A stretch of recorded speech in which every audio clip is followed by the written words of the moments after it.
ہمارے استاد محترم قبلہ شیخ الحدیث و تفسیر مفتی محمد وسیم سے عالوی زیدہ مجدہ اللہ درازی عمر بالخیر نصیب فرمائے، جب سے ادارہ انہوں نے شروع کیا ہے، انہوں نے یہ برملا اعلان کیا تھا کہ جو طالب علم بھی اس ادارہ حاضہ کے اندر دین کے معاملات آ کر گزارے گا، کہا کہ جب وہ یہاں سے تکمیل کرے گا ہم اس کو حرمین شریفین کی زیارت کے لیے لے کر چلیں گے۔ آج بھی یہ اعلان برقرار ہے۔ یہ اعلان تو طالب علموں کو جو ہے نا وہ بتایا گیا، لیکن ایسے طالب علموں کو بھی کہا گیا کہ جو پاکستان کے اندر ایک جو تنظیم المدارس جو بورڈ ہے وہاں سے پوزیشن بھی لے گا، کہا کہ ادارہ اس کو فری عمرہ کی سعادت کرنے کے لیے لے کر جائے گا۔ اور اللہ کا شکر ہے مختصر سے عرصہ کے اندر اس جامعہ حاضہ نے جو ترقی کی، یہ پیر محل والے بھی جانتے ہیں، اہل علاقے والے بھی جانتے ہیں کہ ہمارے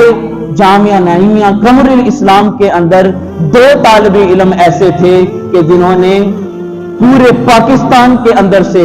دوسری مرتبہ پوزیشن حاصل کی ہے، اور ادارے نے اپنے جو سالانہ جلسہ تھا اس کے اندر اعلان کیا، کہا کہ 2 طالب علم ایسے ہیں کہ جنہوں نے پورے پاکستان سے آل پاکستان سے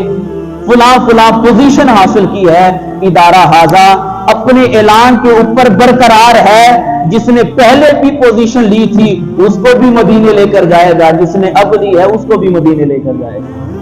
تو اللہ تعالیٰ کا شکر ہے کہ طالب علم اب بڑے ذوق اور شوق کے ساتھ دین کو پڑھ رہے ہیں، اور دین کی فراوانی کے لیے استاد گرامی کا یہ معمول اب بن چکا ہے کہ 2 سال کے بعد جن شاگردوں نے تکمیل کر لی ہے درس نظامی کی، اس کو اپنے ساتھ مکے کی زیارت کے لیے بھی لے کر جائیں گے اور مدینے کی زیارت کے لیے بھی لے کر جائیں گے۔ یہ انسان کا منشور ہونا چاہیے۔ میں نے پہلے کہا تھا کہ بے عمل دل ہو تو جذبات سے کیا ہوتا ہے، بے عمل دل ہو تو جذبات سے کیا ہوتا ہے، بنجر ضمیر ہو تو برسات سے کیا ہوتا ہے۔ عمل لازم ہے تکمیل آرزو کے لیے، ورنہ رنگین خیالات سے کیا ہوتا ہے۔